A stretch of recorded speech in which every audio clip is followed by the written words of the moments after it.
5 seconds.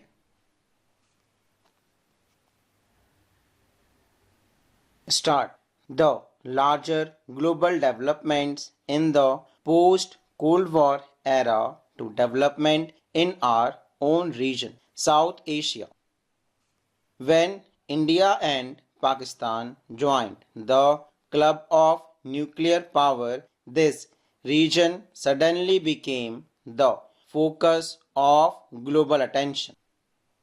The focus was, of course, on the various kinds of conflicts in this region. There are pending border and water sharing disputes between the states of the region. Besides, there are conflicts arising out of insurgency, ethnic strife, and resource sharing. This makes the region very turbulent. At the same time, many people in South Asia recognize the fact that this region can develop and prosper if the states of the region cooperate with each other. In this chapter, we try to understand the nature of conflict and cooperation among different countries of the region. Since much of this is rooted in or coordinated by the domestic politics of these countries, we first introduce the region and the domestic politics of some of the big countries in the region. We are all familiar with the gripping tension during an India-Pakistan cricket match. We have also seen the goodwill and hospitality shown to visiting Indian and Pakistani fans by their hosts when they come to watch a cricket match. This is symbolic of the larger pattern of South Asian affairs. Ours is a region where rivalry and goodwill, hope and despair, mutual suspicion and trust coexist. What is South Asia? The expression South Asia usually include the following countries: Bangladesh, Bhutan, India, the Maldives, Nepal, Pakistan, and Sri Lanka. The mighty Himalayas in the north and the vast Indian Ocean, the Arabian Sea, and the Bay of Bengal in the south, west, and east, respectively, provide a natural insularity to the region, which is largely responsible for the linguistic, social, and cultural distinctiveness of the subcontinent. The boundaries of the region are not as clear in the east and the west as they are in the north and the south. Afghanistan and Myanmar are often included in discussion of the region as a whole. China is an important player but is not considered to be a part of the region. In this chapter, we shall use South Asia to mean the 7 countries mentioned above.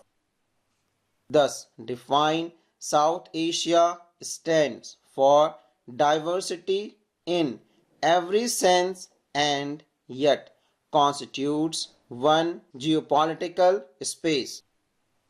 The various countries in South Asia do not have the same kind of political systems.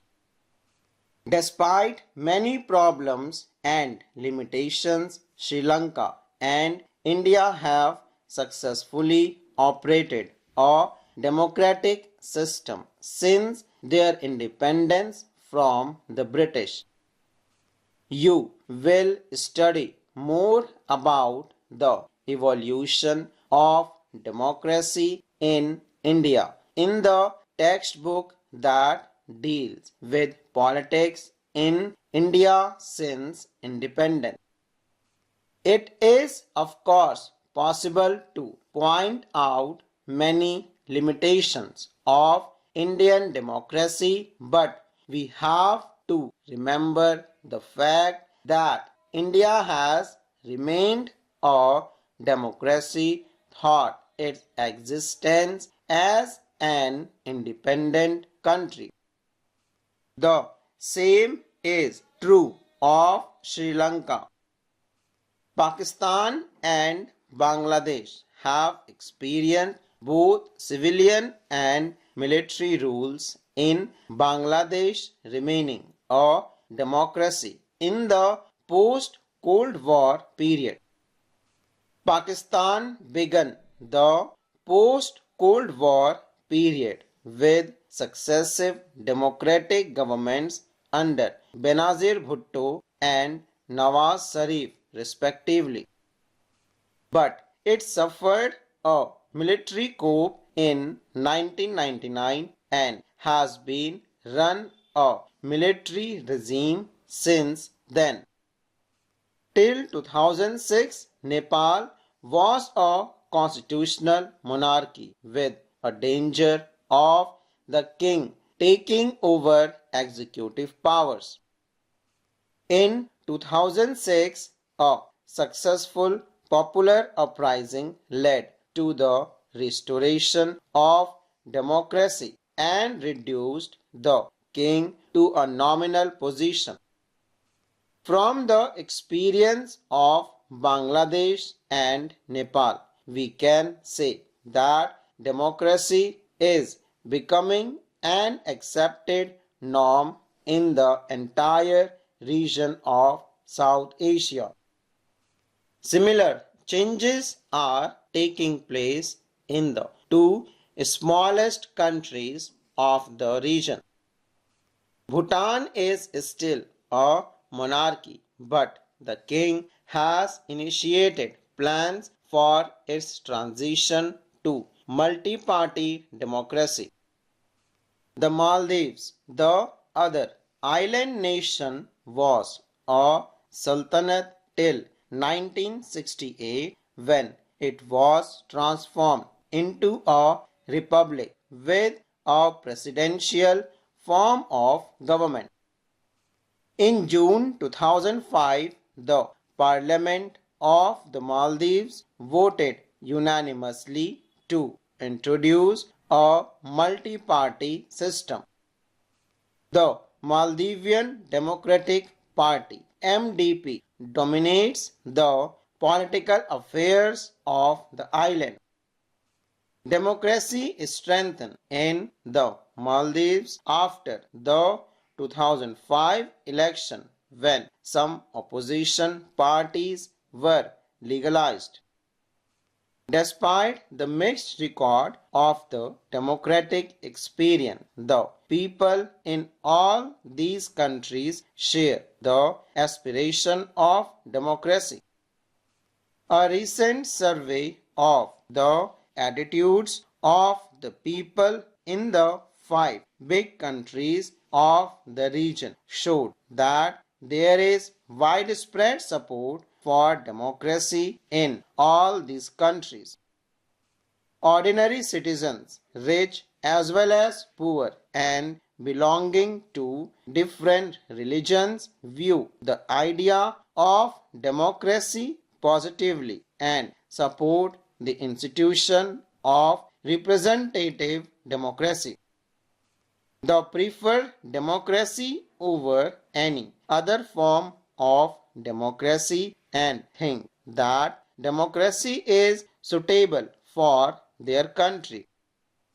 These are significant findings, for it was earlier believed that democracy could flourish and find support only in prosperous countries of the world. In that sense, a South Asian experience of democracy has expanded the global imagination of democracy. Full stop.